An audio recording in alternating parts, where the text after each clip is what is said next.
Gente, eu mostrei para vocês a praça lá da prefeitura, né? Teve muita gente que gostou, porque quando a gente está longe da nossa cidade, a gente sente falta, né? Agora eu vou mostrar para vocês a pracinha aqui do Largo da Igreja, como tá bonita também, ó. Bem em frente à colônia dos pescadores, né? Olha, vir aqui para vocês verem direitinho. Essa árvore tá linda.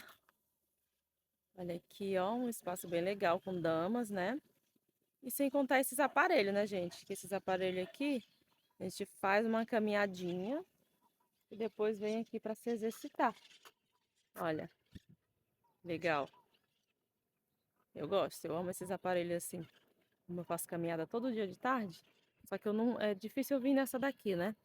Eu vou lá numa outra pracinha que tem no povoado que eu moro também. Olha só. É,